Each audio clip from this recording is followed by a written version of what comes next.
area. As he hits record. Way to go, Tina. Exactly. Fine point on it. That's literally the first word of this recording, by the way. I'm leaving. Don't edit it. No, I'm not. I'm leaving it. Yeah. I just want to know, Tina, did you get the SaaS Alerts underwear yet? And have those been, when Well, are that's those? why I can't. That's why I can't turn on my camera right now. Oh, okay. Well, They're just as colorful as Ben's shoes. Yeah, SaaS Alerts underwear and shoes on right now.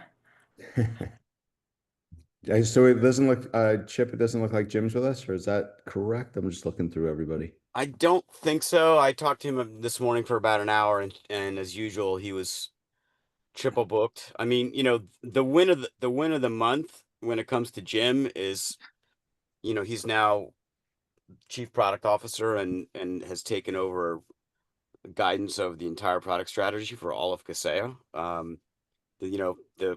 The swing of the month that's a swing and a miss is that Jim is now the CPO for all of Kaseya and taking overall strategy. So we're going to see less of him in terms of these kind of calls and day to day. It's just a nature of the beast.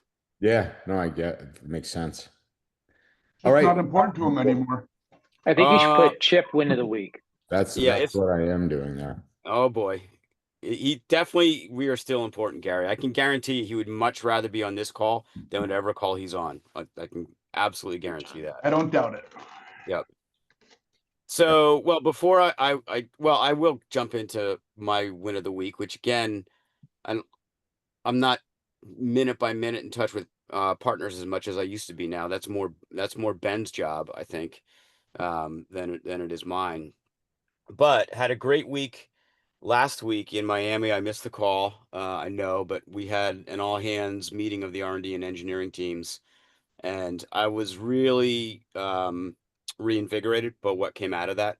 We've got some excellent things happening both inside of SaaS Alerts, and a lot of what we do is beginning to spread around to Kaseya in general, and I think that's a real positive motion. I think the way we build our products and handle customers and all those sorts of things is being picked up in a cultural way that's very, very encouraging. So I hate going to corporate meetings. I'm not a big corporate guy, but I actually had a really good experience and got to interact with some very, very smart people and some very, very smart new people that have just joined the org. So that was my big win for the week. And I turn it over and see if we've got some customer wins. And of course, Ben, if you've got anything interesting on the MSA side of the house, anything new that we're picking up, or even if it's just an increase in volume of the same old, I think that's always good stuff to report on this call. I'll kick you off, and it's not a win. We're now 5 or 6 hours into a response. One of our long-term customers, quasi-government type nonprofit for our convention center in Rhode Island. They've got no money. We've been talking to them about security for quite a while. They got cryptoed today. So I guess the win is nothing appears to have happened in their email system. The loss is, their server is, for all intents and purposes, a total loss and a full rebuild, and we don't know how many workstations yet. It's about 30 of them. So we'll be figuring that out over the next couple of days. Well, Gary, just quick question. Did they allow you to do any type of VLANing, segmentation, DR strategy, or is they're fully backed up. Their phones and Wi-Fi might be VLAN. I'm not positive. That stuff wouldn't be as much of an issue, but I know they've got managed equipment in there because as soon as we found out, we basically turned off all the switch ports to cut off communication. At that point, all the damage was done. But they wouldn't let us put Sentinel-1 on, to try to increase the level of protection. We do know that there was a BEC about 2 weeks ago. Somebody clicked on a link that was bad. The insurance company technician said, they're gonna doubt that that was the problem. They don't believe that that was the issue. But you know, until we get in and scan the environment and double check, can't confirm nor deny. And Are they in 365 and you know have their data storage there and so forth? So I don't know that they're storing it. I think virtually everything they do is on-prem in their file server, redirected folders. They have 365 for email, but I don't think they're using SharePoint or anything like that. wow.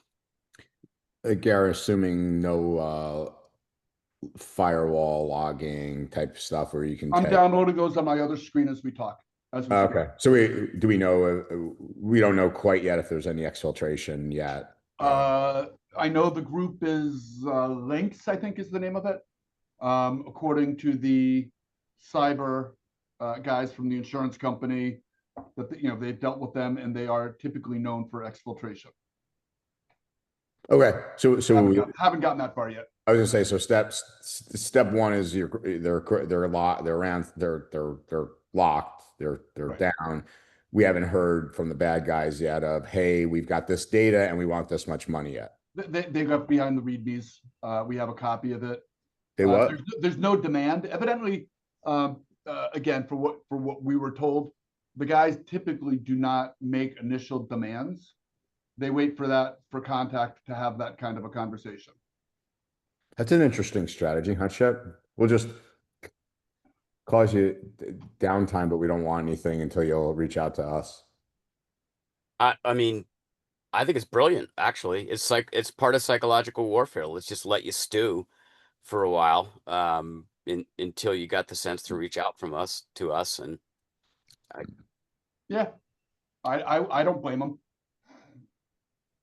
Well, if you have a good backup strategy, Backups all appears that they got a good clean backup in the middle of the night. We did get an alert at 6:30 this morning. We observed that WebRoot was being uninstalled. oh, so they went with the real good stuff. Yeah, pretty much. Gary, do you have them on SaaS Alerts or no? Yes, all of our customers are on SaaS Alerts. So was the BEC picked up by respond rules or our standard stuff? I haven't gone back to check to see. I don't know that it actually triggered anything, or she just clicked on a link and said this is probably bad. Oh, so she didn't actually log into anything. I don't know. I don't know that whole story, but that's I will find out. Because we assumed that was patient 0. Yeah. We don't know that for a fact. I do know, or I'm learning today. They are using the Forta client to log in with MFA, but somebody said, oh yeah, a couple of users have been using their old logins that are phantom users that may or may not require MFA. So don't know much about that yet. So that could be the method of access. So just to clarify, Gary, we're using a Fortinet VPN. Yes. Oh, okay. And has it been patched? Yes. Okay. What were you going to say, Chip? Sorry. I just want to highlight that. Make sure Gary sees Ben's note. I mean, Ben, if you want one of our team to take a look at that particular user, Gary, we can much more rapidly than you can. Ben's team in particular can look at a much broader data set and tease out if there's anything out of whack. Ben, I'll email you that address. Thank you. I appreciate that. Sure thing. That's worth the price of admission to this call. Just that.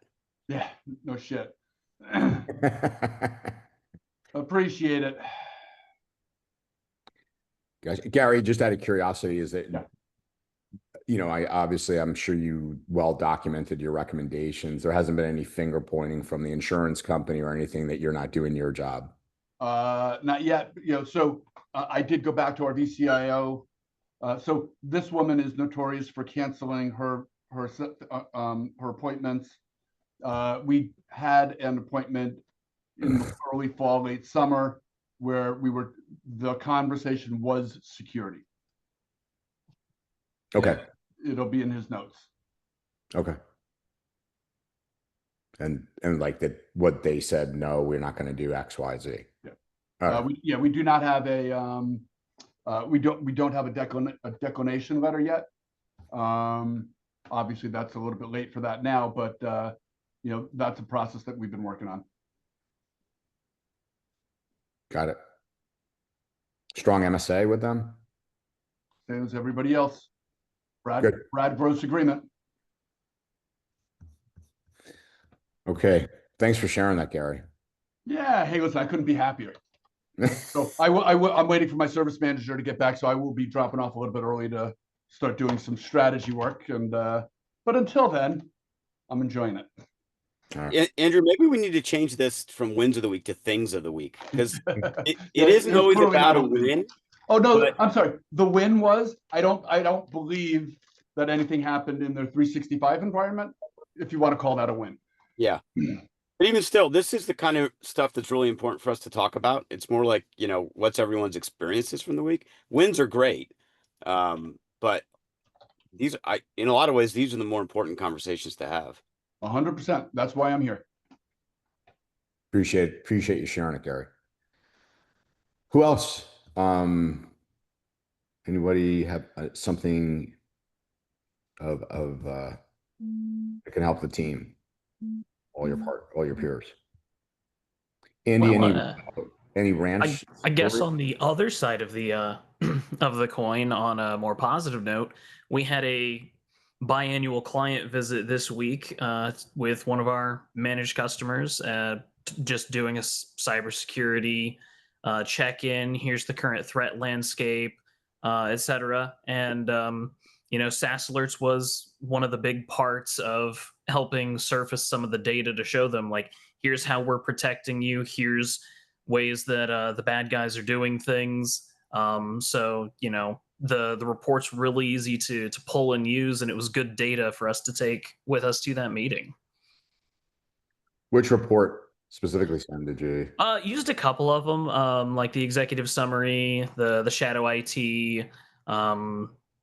I ended up pulling data from about 4 or 5 of them, along with some of the reports from our other vendors too. And did you land them? I mean, this is one of our longtime managed customers. They listened to most of our recommendations. They were good, and they were very receptive to some of the newer things that we were suggesting based on current and emerging threats. So it was a great conversation. How did you position the current emerging threats, Sam? How did we position them? It was a lot of what we talked about was AI and AI tools.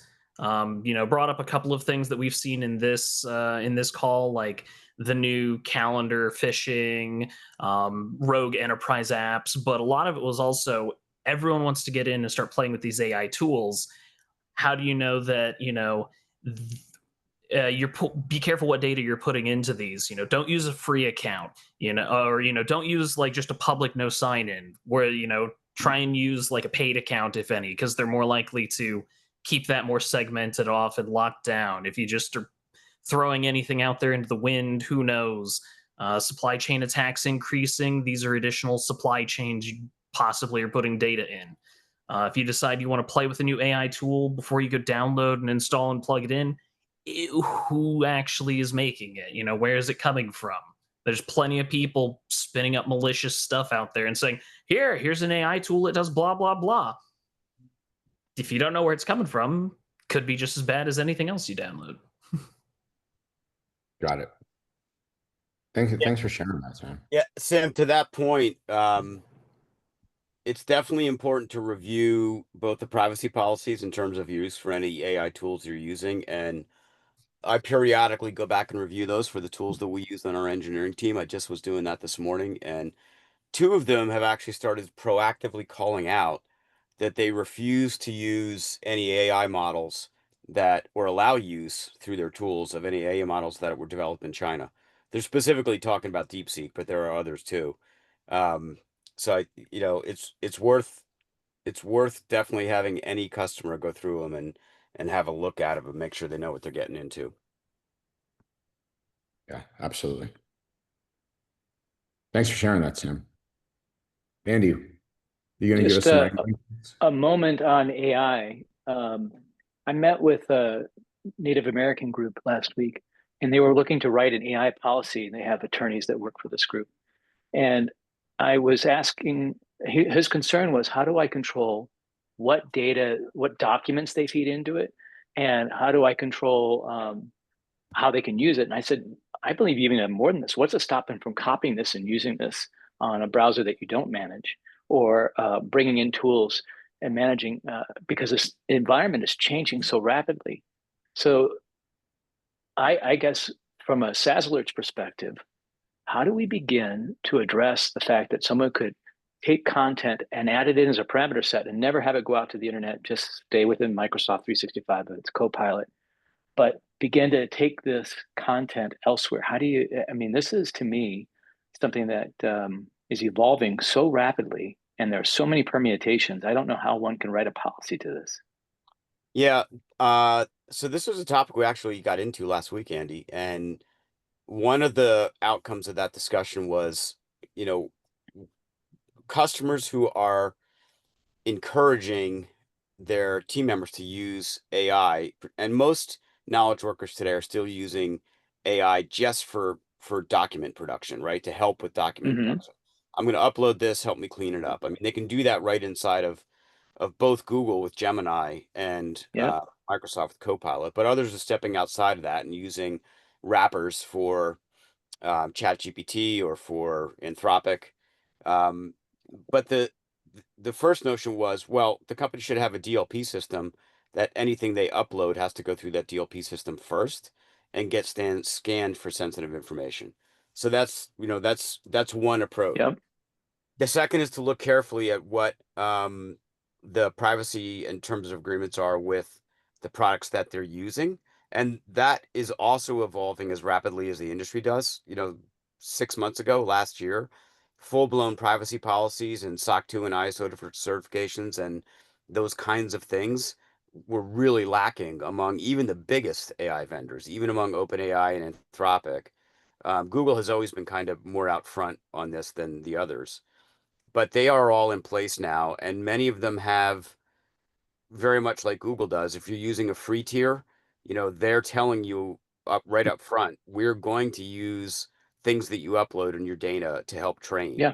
And if you're using a paid tier, they're going to tell you, you know, you either have the option not to, or by default, they don't use anybody's data to train. So that's one general statement about where the industry's going. The other is that when it comes to things like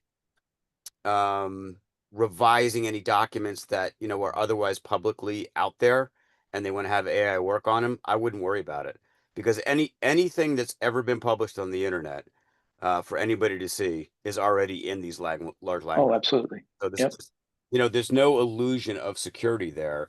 And that includes the code for most people's products that they've built. You know, engineering teams really don't have to be paranoid anymore about whether or not someone's, you know, going to come along and rip off SaaS alerts. Like, I used to worry about that, make sure that we lock down our code in such a way that it couldn't be stolen and blah, blah, blah, blah, blah. I don't care anymore. It's not that I don't care. It's that at this point, the tools that are in use are allowing, you know, reasonably good, competent users of AI tools to clone any application that you can find that's a SaaS application that runs in a browser. It can be cloned by anybody. So Yep. if you think you're protecting it, you've got to, you know, you have to air gap it and make it unusable. So at this stage of the game, if you have a SaaS product or even an AI agent out there that's publicly accessible, anybody can come along and pick the code off and do what they want with it. So what I'm really hearing you say is, if the issue is intellectual property or privacy related to an attorney-client privilege, once AI is used, the only thing you can do is set up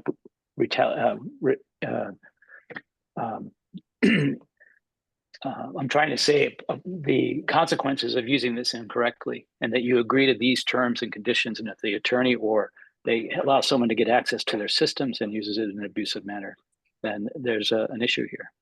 Yeah, I mean, that's not all I'm saying, though. I am saying that Yeah. for customers who can stomach it, put a DLP system in place Absolutely.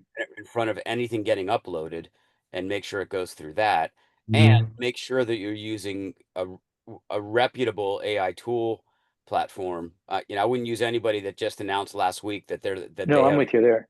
they have What? leapfrogged Anthropic, Gemini, and OpenAI, and now they're the greatest thing since sliced bread. At least give them 24 hours to settle down and write a privacy policy.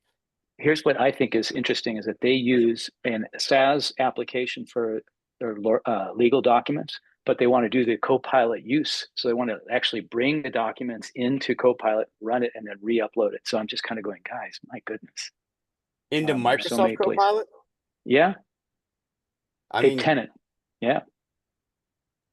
So there is one other option, by the way. If they have the capability of running their own infrastructure, you can run it locally. Run an LLM, especially one as specific as a legal. The main topic is legal. You can definitely run an LLM on local hardware and segment it off from the public network and keep it all private. And there are a lot of companies who are moving in that direction now. Okay. Chip, I got some. I'll give you one win for the week. I went paragliding for the first time off the Grand Tetons this week, and that was a trip. I did it with 2 of my kids. Wow. Yeah. That's awesome. And I loved it. It was a beautiful day. I had the meta glasses on, so I was able to record video as I was going down. Right. So awesome. That's great. Hey, Chip. Yes. Can I show you a tool that I'd like you to check out, because I think you'd be one that could suss this out if it's good. Is that okay? Sure. Let me share something. So this was recommended to me by somebody that I know at the enterprise level, and so I was wondering if you would take a look into it, where this is pretty much what we've been talking about, where it will literally monitor for anything in apps, employees, etc. So it's literally scanning, enforcing policy, etc. I thought if anybody can suss out if this is legit or not, it would be you. I will definitely dig into it. I haven't seen it. Yeah, Witness.ai. It's and the team behind it is pretty legit. Awesome. Just for everybody watching, that's not an endorsement. I'm going to have Mr. Chip take a look and see if, and it didn't appear to be an enterprise type play, but for someone like Chip and Jim who are now dealing at an enterprise level with code bases and obviously a very large employee base, and et cetera. I thought this would be an interesting thing for them to take a look at. So let us know what you think, Chip. Definitely will. Next week.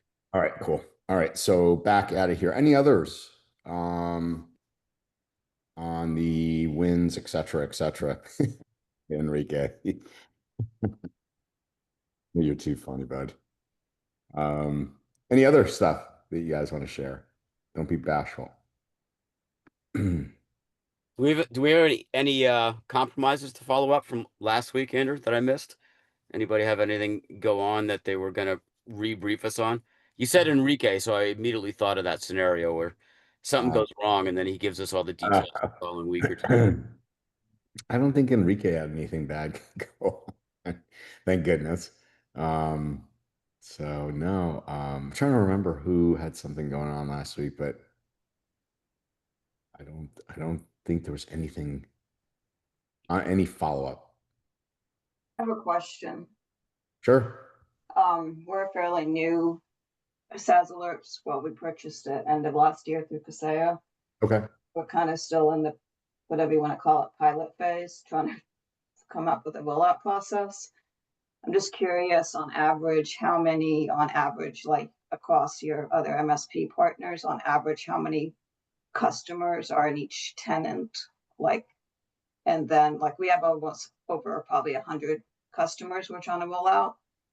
And we're trying to document impact versus load on our service desk side. I'm just curious if anyone on this call has any things that they encountered, things that you wouldn't want to repeat if you were to start over. Yeah. Just sign up for the managed service. It'll be a lot better for you. The what will? Their managed offering. So we started off and quite a while back doing it, and there's a lot of, I don't want to say noise, but there are a lot of things that you have to respond to and to deal with. And since we switched over to the managed offering when it came out at the end of last year, it has been much easier for our team to manage and deal with. How do we get info on that and on these for the folks from SaaS Alerts, or it's someone who's from here, from Kaseya side? There's a number of people that can help with that. Ben, who you see on the call and is on these calls every week, is the director of what we call MSA, Managed SaaS Alerts. I think Anthony is on the call, maybe Ryan. There are several of our sales and engineering team. So, shoot us an email. Chip, Connor just threw something in to help. Thanks. Perfect. I was hoping Connor was on. Yeah. So we can definitely get you rolling there.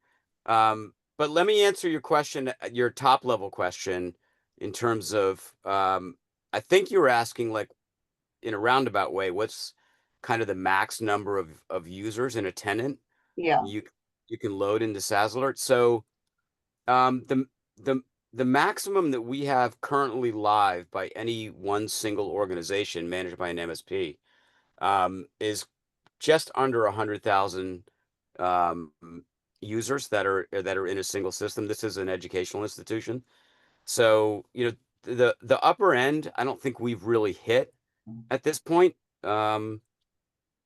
Andrew is correct. Or excuse me, Gary is correct that you have to tune the system for noise. I mean, any SIM or monitoring solution is going to require some tuning for you to get it where you want. And that's one of the things that Ben's team at MSA really helps do. You use the term average. I would say our typical MSP, probably their average number of team members in a single org that they're managing is between 50 and 75. If you averaged it out on a typical basis, it's definitely small business.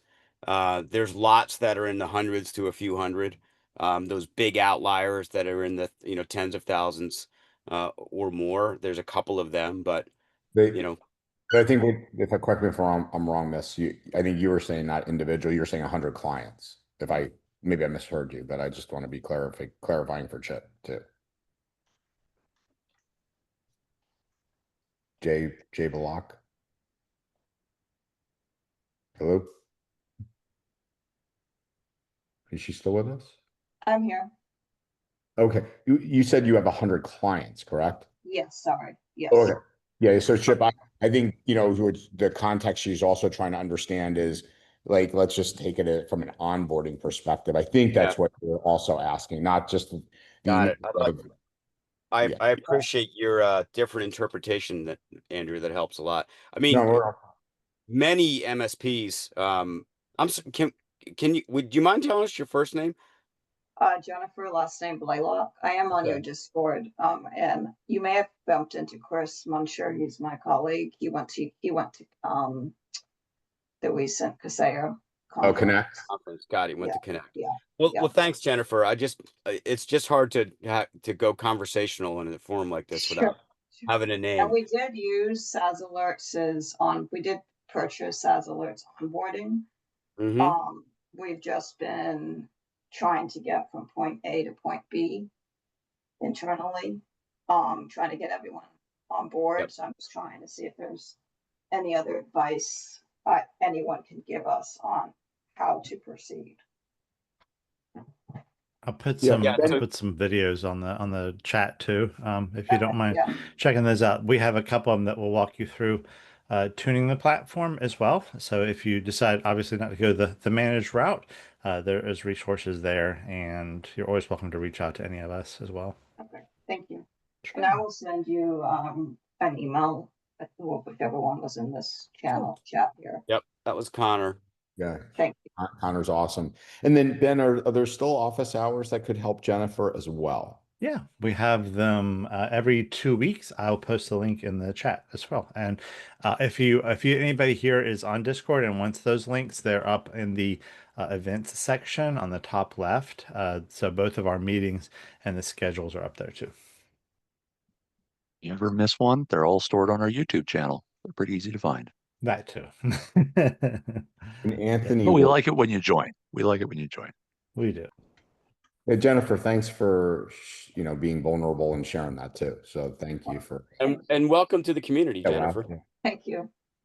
You probably hear more from us as we've been getting a lot of partners compromised. So trying to get this rolled out.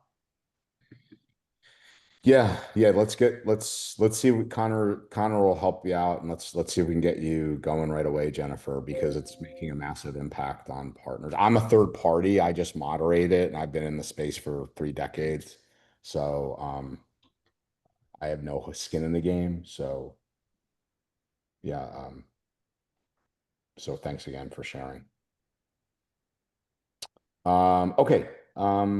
Any others? I saw a few things going on back and forth. It looks like, I think, Anthony, are we helping about CAD and the other people that are asking? Okay, good.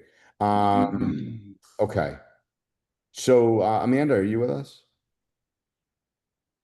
Yes, I'm here. Do you like do you like my play on words there? I do. Yep. I was wondering what that meant, so I can't wait to find out. It's super exciting. Hold on, let me share my screen. That's quite the play on words, wasn't it, Chip? Yeah, I'll get it when I know what Amanda's going to present today. Okay. Is that Alerts underwear, maybe? No. Oh, so now you come off camera. I mean, on camera, Tina. All right. Yeah, so can you guys see 4 to 5 right now? We can. All right, great. So I think a few weeks ago, I had shown everybody how we had added Canadian DLP policies. Strange, my mouse doesn't want to appear once I'm sharing now, so I don't know where it is on that screen. I just saw it move. Yeah. I'm just going to tab through here. There we go. So we added the Canadian DLP policies. We've now added the Australian DLP policies. So if you type in Australia into the search box, hopefully I can scroll over here. Yeah. I'm not sure we're seeing your screen updating, or I'm seeing a frozen screen. Frozen? Do you want to reshare maybe, Amanda, and see if it... Yeah, let's see if my mouse comes back over here. So that's on production now, Amanda, looking at it. So Ben could always share. Correct. It was launched the other day. That's awesome. Now do you get it, Chip? I do get it. We're gradually covering all the Five Eyes. We got 3 of the 5 covered now. We have to get New Zealand and the UK. So UK is actually what Jason's working on now. So can you guys see my my cursor just went away again? We can see the mouse moving. Yeah. Oh, you can? Yeah. We did. Well, we did. Huh. Yeah, All you're right. good. It's completely gone for me, so that's strange. But so you can see here, there's the Australia grouping. There's, I think, 7 of them. A template will be released to bundle these all together, just like we have the template for the Canadian ones. But that's my next part, is the UK is what we're working on next, Chip. So that bundle will be coming shortly for everybody. Good that we showed some love to our Canadian North American neighbors first before the UK. Was this tariff related in terms of the order? No, the order was somebody actually came to me and said, I need these X ones for Canada, for a specific sale that they were working on. So we worked on Canada first, and then we've just progressed through the other countries. Okay. Why would you want to work in Canada, Tina?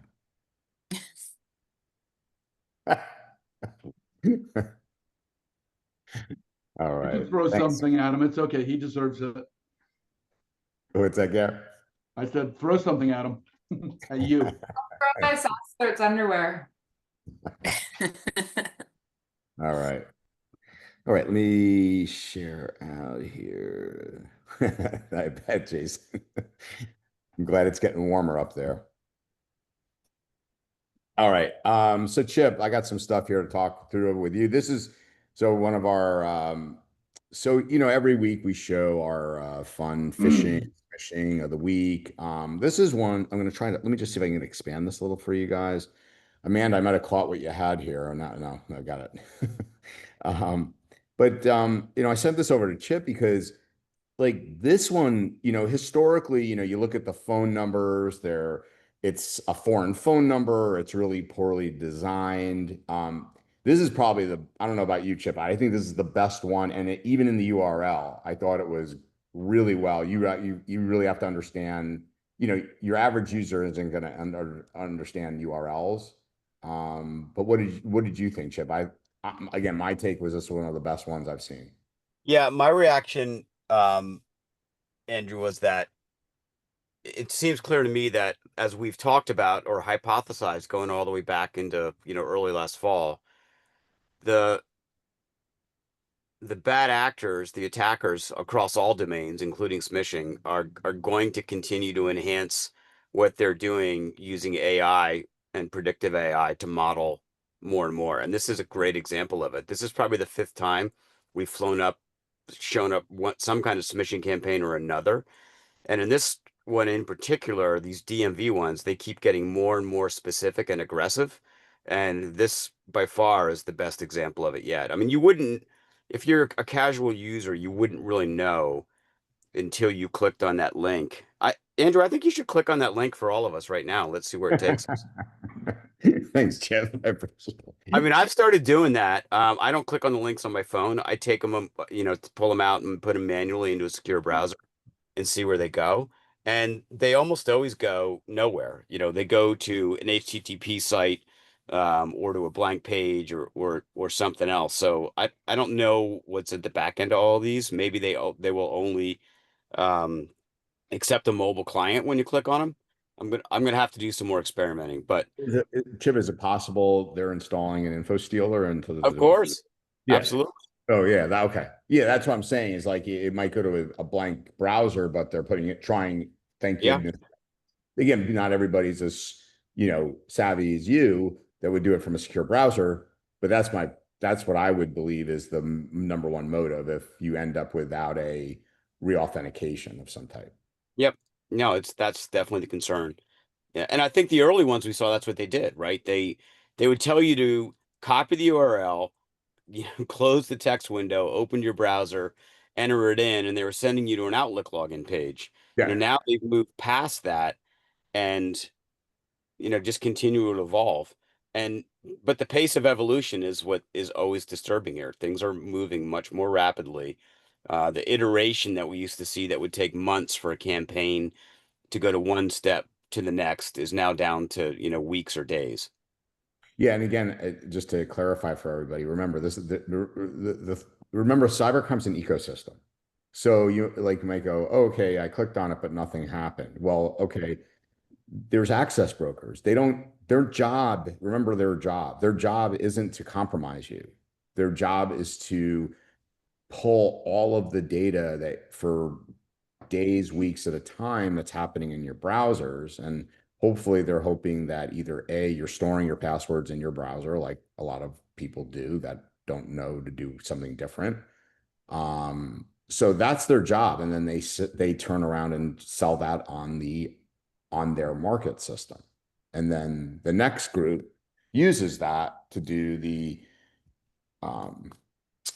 reconnaissance or compromising. So, and there we go, on and on and on to the ransomware gangs.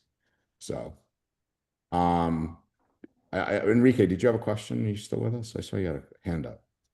Yeah, I posted it here. It was just when I saw DMV, I remembered an article I got yesterday and I wanted to share with you guys. I just posted it in the chat. Okay, very cool. Anything you want to just share real quick or? Well, our local newspaper posted 6 companies here in San Antonio that had been breached. It was a very interesting article, including different cities and stuff. But this Texas DMV, where they took all their 300,000 accidents. They took their data and of 423,000 people. It was a pretty interesting one, but I was surprised to see so many incidents this year here with big companies like iHeartMedia, even CPS Energy, who's our energy provider here locally, state operated, was even hacked as well. So yeah, it's been interesting. No one's in the clear. Nope. All So right. you've got sales appointments set up with all those folks, Enrique? I'm trying to as hard as I can. I'm anybody that wants to join the sales force will split.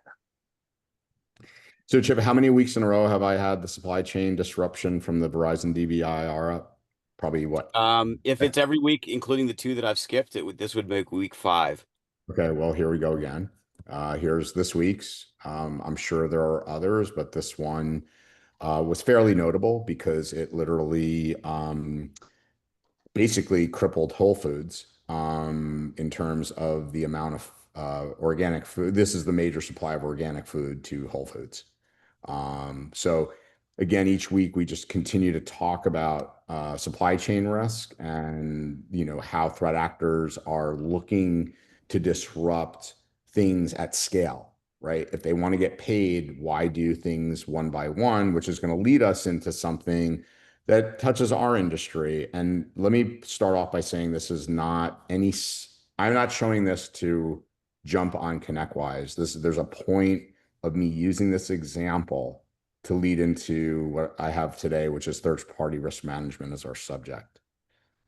So Monday, I'm going to have Jeff Bishop and Patrick Beggs, the Chief Product Officer, CISO of ConnectWise on, and talking about the fact that they had to go through and change their code signing certificates, etc. Now, is there a breach? Is there a security incident? No. Tune in to what happened, the whys, etc. However, Chip, this is the part I want to lead us into third-party risk, and I'd love your thoughts on this because you've been through this with ISO and all these other things. Is each week these are very similar looking articles. However, again, just watch the headlines change. So just what was it, a week or 2 ago, we had the Screen Connect incident. Do you guys all remember that? Okay. So whether we're talking about Connect Secure, sorry, Screen Connect, so they're going to kill me. Screen Connect, it's not Connect Secure. Screen Connect or Fortinet or Avanti, right? What happens when when supply chain disruption happen, when there's a vulnerability or a breach to a software product, Chip? What happens typically following one breach or one incident to a software supplier? I analogize it to like someone gets bit by a shark and there's blood in the water, right? And pretty much what happened with this thing with ConnectWise is some researcher just kept hammering and hammering and hammering Screen Connect since this incident and found the way at which it was doing its code signing, its signatures and the code, they didn't like it. And that's all I'm going to go into right now. I'm not going to beat this to death, but my bigger point is about going into third-party risk management. And this is an area that on the margin as MSPs, we don't do well. And I see this as 2 sides of a coin, Chip. One is we as MSPs adopt platform after platform. We know on average right now, MSPs on the margin have 50 platforms. One of the reasons, right, you guys are doing a great job consolidating, right, bringing things into one platform, less vendors. But on the margin, we're not doing a good job assessing our third-party risk. But on the flip side, this is an incredible opportunity for us to have better business conversations with our customers about their business and their largest customers and the risk that those 2 interplay. And their largest vendors. And their largest. That you took the words out of my mouth, because that's the area, not only their largest customers, the largest vendors, but with their largest customers, what we'll talk about here is their contractual obligations to their customers. that most of the time they have no idea if you ask them what their contractual obligations are from incident handling, data handling, et cetera, et cetera, et cetera, supplies, SLAs. So I have the report. I'll send it to you. It's if you guys have ever heard of Security Scorecard, they did a phenomenal blog on this. And they start off by talking about, third-party risk management and the typical framework, Chip, and how it, it has these pillars. And cybersecurity used to be one of those pillars, but cybersecurity now is bleeding over, right, into those other pillars and really taking the lion's share. It used to be that there was a pillar of finance and et cetera, et cetera. But cybersecurity now bleeds into like many of those pillars. There are some great graphics here to kind of have you like how you look at third-party risk, right? You mentioned it right there, Chip, right? You were talking about suppliers, vendors, et cetera. And the reason I started off by showing you that organic food place, the reason I show you each week a different supply chain disruption is because of what we're seeing here each and every week. The numbers, pretty staggering. In fact, this, by the way, aligns what we saw in the Verizon data breach report, which went from 15 to 30% in terms of supply chain risk, Chip. But if you take a look, 98. So that number really surprises me. That 98% number. Well, can you guess why? What's that? Can you guess why? It's two less than 100. Exactly. I mean, we know from our own data that 99% of our partners are their primary, their primary directory suite and online productivity suite is Microsoft. Yep. So right off the bat, because they've been compromised. Like we've talked about it endlessly here. So it just surprises me it's that small. Yeah. Oh. So and here's some examples that touched us as MSPs, right, directly. I know many MSPs that service the auto industry. Do you guys remember this one last year, the CDK incident? I mean, you're talking 15,000 automobile and who I think wasn't in some way either directly or indirectly affected by MOVEit. MOVEit still has impact to this day. And I love the last thing here it talks about, Chip, which is the hard truth is your biggest vulnerability. Not, we always think about vulnerability scanning and external, internal. This is such a great line, right? And has a lot of truth to it. Yeah, I want to pause you here, Andrew, and add a commentary to this, and that is that you made a comment at the beginning that in the MSP community we probably don't do well enough at doing vendor risk assessments, other third-party risk assessments. And I began to notice this a couple of years ago when the larger partners that we were attracting were doing risk assessments on us. And all of them that, they're either using the same software framework or, the same template. One of the key questions, what was our risk assessment framework for third-party risk? So think about it for a second. If everybody did that, if everybody on this call asked every one of their vendors, hey, or told them, we're going to put you through a vendor risk assessment. And one of the questions was, what's your process for third-party risk and vendor risk assessment? How fast could that solve at least this particular problem that everybody would have to start implementing this pattern of behavior in their business? Yeah, no, it's an excellent point, Chip. I remember probably the best, you remember when Ryan Weeks was, in the channel before he left Data. Yep. And I'll never forget him saying, so for those who don't know Ryan Weeks, he was the former CISO of Data before Data merged with Kaseya. And he was on the cyber call and he said, it was shortly after the SolarWinds incident. He said, I forget the number at the time, but he's like, we have 20, I think he said something like, we have 28,000 MSPs. Guess how many I gotta a call from or an email from about, do we use SolarWinds? I go, I don't know how many, Ryan. He goes, 0. So I don't laugh at it. I bring it to everybody's attention.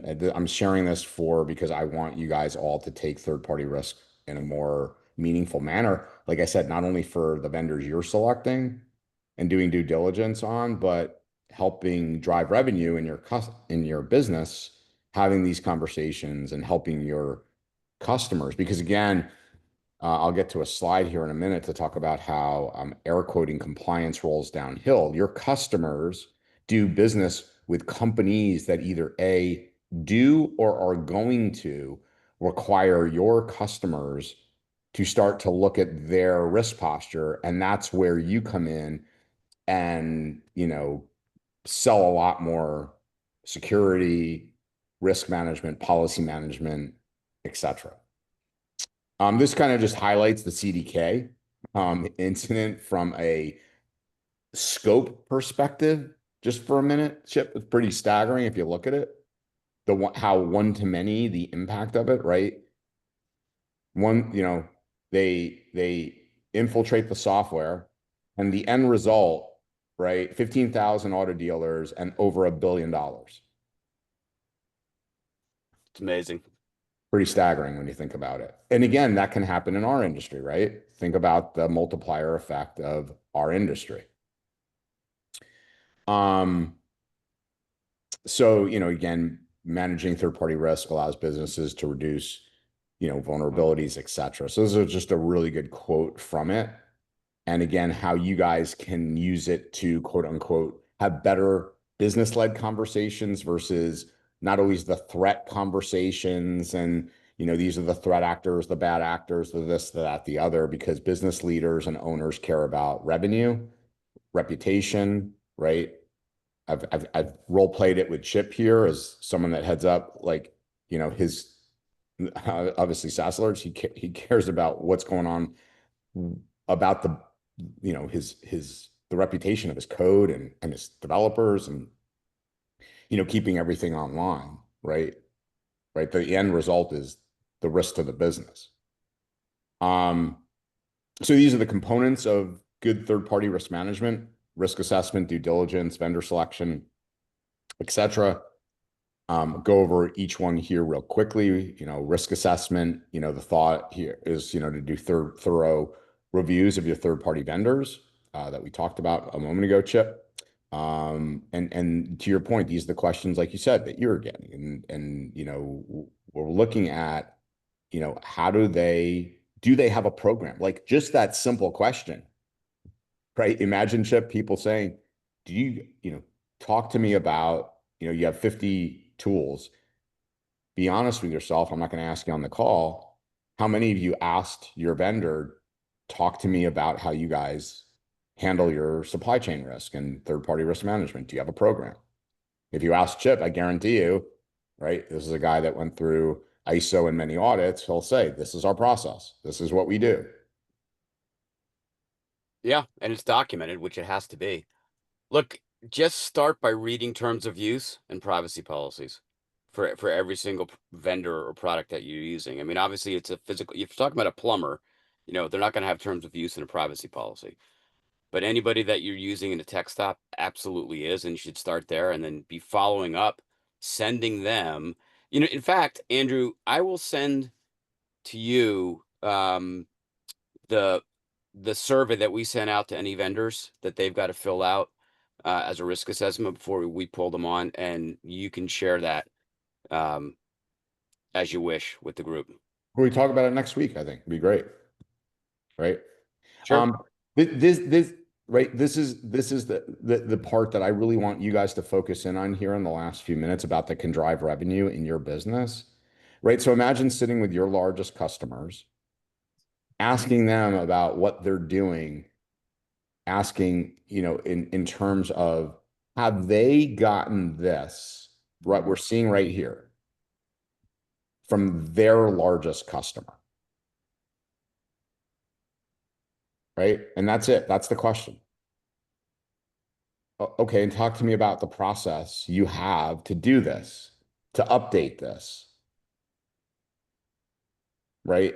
That alone, if you get a deer in the headlights look, that's your opportunity to talk to them about, you know, the potential business impact this could have on you if you got that and couldn't answer those. Or let's take a look at their contracts that you have with them and look at, as Chip said, what is their privacy policy? What does their data handling say? Are you meeting all of those requirements? Right? If you aren't available to deliver your services, what is the ramifications, right? Right here, Chip, right? Are there clear defined SLAs? You might have your largest customer that represents 70% of your revenue that could have very clearly defined SLAs. And if you can't deliver because of a third party that impacts you, let's just say, you're running ConnectWise, you're down, you're spending all this time today updating all your certs as an example, right? And you're, et cetera, et cetera. So anyway, I know we're at the top of the hour, but is this helpful for y'all to think about? Don't all speak at once. Anybody? Bueller? Yep. Thanks. Good. All right.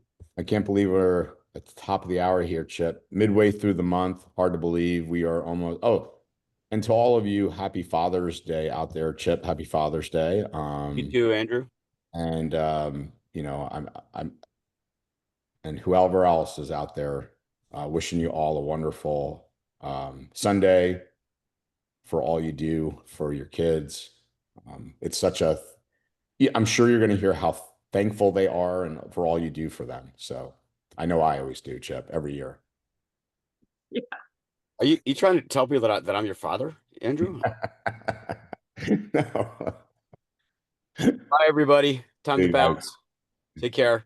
See ya.